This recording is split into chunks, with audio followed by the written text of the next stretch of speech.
Shalom, Yasharala. This your brother Dawud from GMS Tampa Bay 07, coming at you with this here truth again.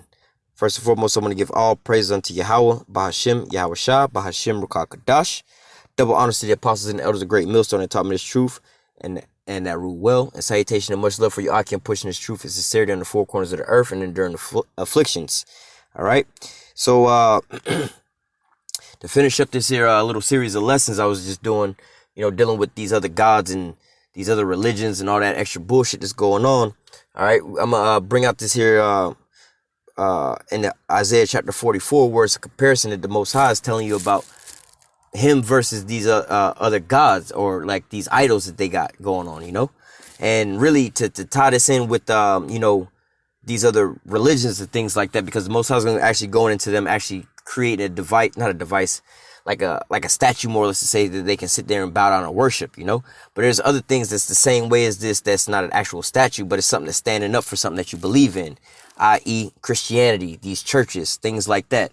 All right. So like in the scripture we're going to get into, you'll actually hear about a man actually, like, let's say, like cutting down a tree and then posting it up and so on and so forth and bowing down to the tree. All right. He actually had to do physical work to uphold all that.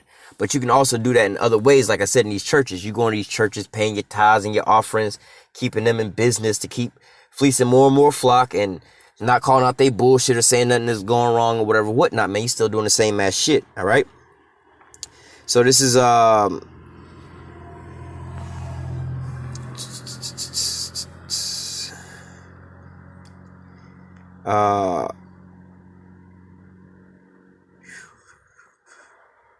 actually, I'm going to start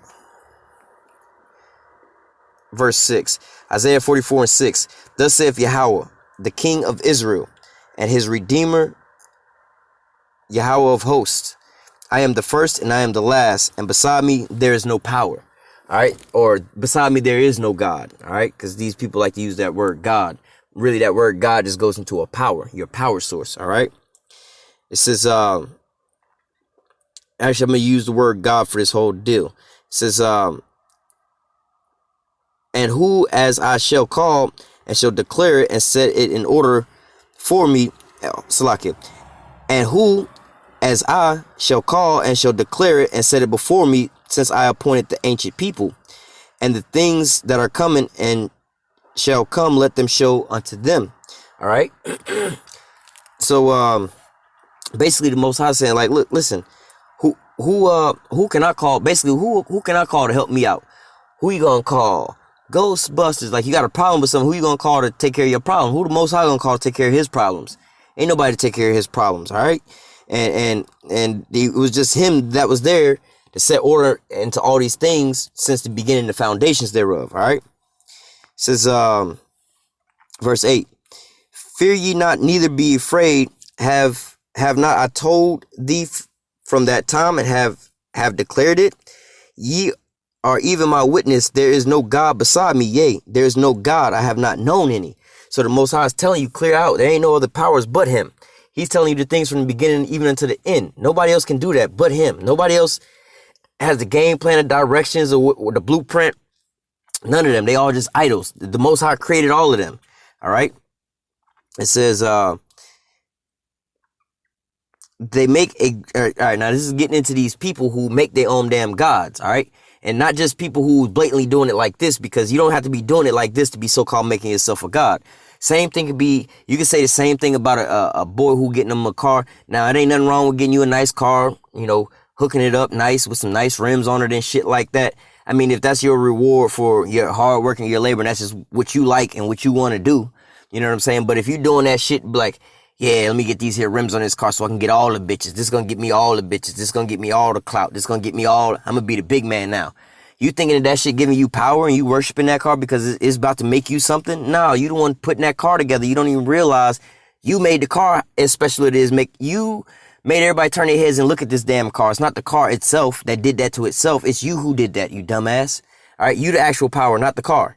All right. So, and same way with these churches and all these other things. Like I said, they're going to talk about an item or an idol. All right. But not necessarily in other ways, but it's all in the same. All right. Verse 9.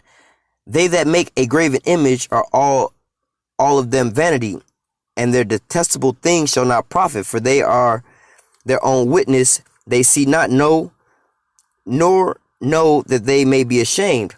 Who has formed a god or a molten graven image that is profitable for nothing? Behold, all his fellows shall be ashamed, and the workmen they are of men. All right, so these gods that you're creating is created by man. All right, let them all be gathered together, let them stand up, yet they shall fear, and they shall be ashamed together. All right, so yeah, let your God stand up and try to declare the beginning from or the end from the beginning. All right, let them try to prophesy unto you, let them try to save you and deliver you.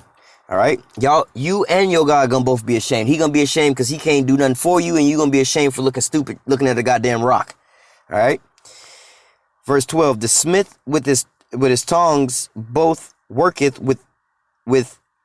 in the coals, and fashion it with hammers, and worketh it with the strength of his arms. Yea, he is hungry, and his strength faileth. He drinketh. Oh, Slakia. He drinketh no water and is faint. All right. So basically, it's like, yo, you in the process of creating a god. The smith was working with, he molten the image, where you see them like making swords and stuff where it be glowing hot red, and he dip it in the water. All right. It's basically saying you making you a goddamn a god, a molten image. All right. Now in the process of all that, that's labor or work. You're gonna get tired, and you dealing with molten hot metal. You're gonna be sweaty and shit. It's gonna be hot as fuck. All right. Then it says, he is hungry, and his strength faileth, and he drinketh no water and is faint. So you getting hungry and you getting thirsty in the process of making you a god that you gonna say gonna give you power, but he can't even feed you in the process of making his ass. All right. Verse 13: the carpenter stretcheth out his rule, and marketh it out with the line. He fitteth it with planes, and marketh it out with the compass, and maketh it after the figure of a man, according to the beauty of a man, that it remain in the house. So basically, like this sculptor or the statue guy, all right, is or like they say a carpenter. You designing a house or some shit like that. You taking your measurements, making your markings. All right. Verse 14: he heweth him down cedars, and taketh the cypress and the oak, which he strengthened him for himself among the trees of the forest.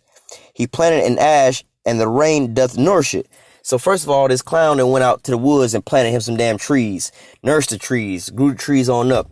Then he gonna cut the trees down that he had to, put in the labor and the work, the sweat, blood, and tears to sit there and plant these trees and, water them as they grow and all so on and so forth, and wait for them and all kind of crazy shit. You the one providing for this tree. The tree would still be a seed if you wouldn't have intervened, Says verse 15: then shall it be for man to burn, for he will take it thereof and warm himself. Yea, he kindleth it and baketh bread. Yea, he maketh a god and worship it. He maketh it a graven image and fall down there too. All right.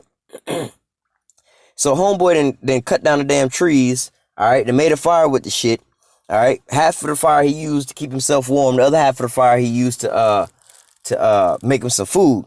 Then he also used part of the damn fire to make himself a damn god. All out of the same shit that he's over here laboring for, bro. You had to go out to first of all, you had to plant the tree, nurse the tree, raise the tree up, cut the tree down, cut the tree all up, put the shit in the fire pit, start the fire, get the fire going, all right? And then cook with the fire, all kind of extra shit, man. But yet, at the end of the day, this is your God. Verse 15, then shall it be for man to burn, oh, I just read that. Verse 16, he burneth part of it with fire, with part thereof he eateth flesh, he roasteth roast, and is satisfied. Yea, he warmeth himself and saith, aha, I am warm, I have seen the fire. All right, so homeboy think he blessed. He be like, damn, this little old tree, I'm gonna plant this tree, and this tree gonna provide for me. It's gonna give me warmth, comfort, and food, so on and so forth. And I'm gonna be able to worship and bow down to it. It's gonna be my God. All right. Verse 17, and the residue thereof he maketh a god, even his graven image. He falleth down unto it and worship it, and prayeth unto it, and saying, deliver me, for thou art my God. So you're asking a damn graven image you just created to deliver you from out of your shit. Oh, would you give me the strength I need? Well, nah, bitch. You just use all your strength cutting down the damn tree and planting it. All right. Give me some food or something like that, Like, bro, you just cooked on the damn thing. The tree ain't doing shit for you. First of all, the tree didn't plant itself. Well, we know in nature that the Most High has his ways of doing things, but hypothetically, the tree didn't plant itself, didn't nourish itself, didn't cut itself down, didn't make a fucking fire pit. You know what I'm saying? Didn't burn half of it for warmth to keep itself warm, and then the other half to cook your food. It didn't do this on its own self, and then fashion a god out of it, and then tell you need to worship it. At least you be found in contempt and catch a judgment. No, none of that happened. You made all this shit up to begin with. All right. Verse 18. They have not known nor understood, for he hath shut their eyes that they cannot see, and their hearts that they cannot understand. And none considereth in his heart, neither is there any knowledge nor understanding to say, I have burned part of it in fire. Yea, I have also baked bread upon the coals thereof. I have roasted flesh and eaten it. And shall I make the residue thereof an abomination?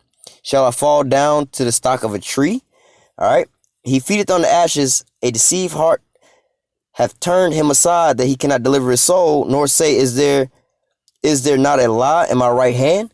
So homeboy got this pride on him and shit, you know. Basically, he just blinded, really, because he don't realize all the damn labor he doing. You know, I used to say this about those people, I believe, in one of them countries where they worship the damn cow. Like, how the fuck the cow is your god when you gotta, first of all, you gotta buy a field, put the cow in the field, feed and nourish and raise up the goddamn cow. All right, how the fuck is he your god? Like, he don't look nothing like you. He don't do shit with none of that, and you gotta take care of him. He ain't taking care of his goddamn self. You see what I'm saying? You got to take care of him. It says, verse 21, remember these, O Jacob and Israel, for thou art my servant. I have formed thee. Thou art my servant, O Israel. Thou shalt not be forgotten of me. All right. Yeah, I'm gonna keep reading. I have blotted out as a thick cloud thy transgressions, and as a cloud thy sins. Return unto me, for I have redeemed thee. Sing, O ye heavens, for Yahweh have done it. Shout, ye lower parts of the earth, break forth in the singing, ye mountains, and O forests, and every tree therein, for Yahweh hath redeemed Jacob and glorified himself in Israel.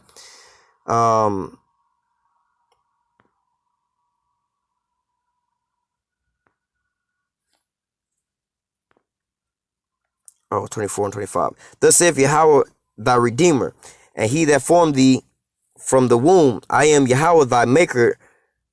I am Yahweh that maketh all things, that stretched forth the heavens alone, and spread it abroad the earth by myself. All right. So he keep telling you all this was done by himself. He made all things, even those idols and the gods and shit. He made the tree, the earth, the water that you would need to grow the tree, just so you can bow down and worship all that. The Most High created all that. All right. Verse 25, that frustrated the tokens of the liars and maketh diviners mad, that turneth the wise men backwards, maketh their knowledge foolish. Yeah, that was it on that. But nevertheless, this was a prime example of how stupid that is.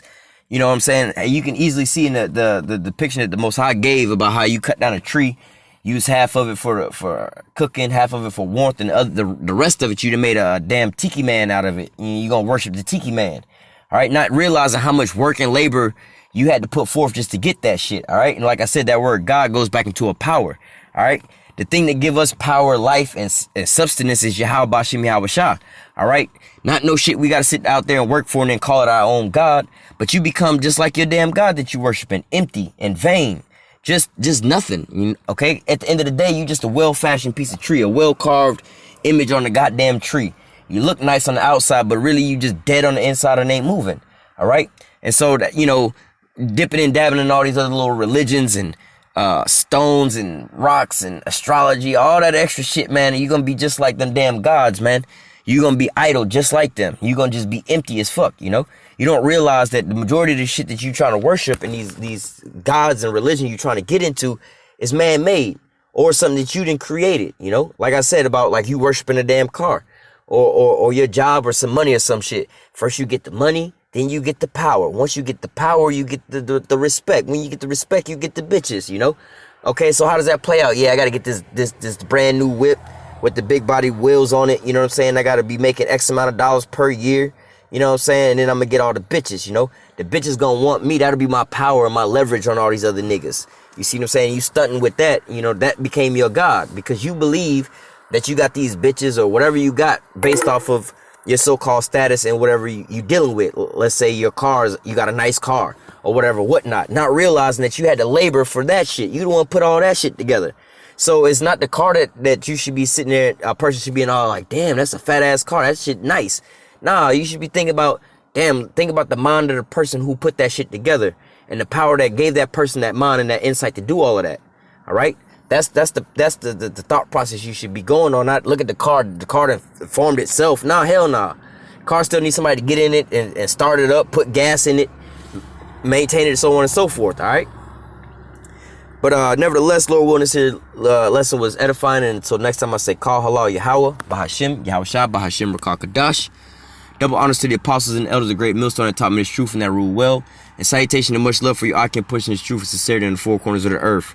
Stay strong. Shalom.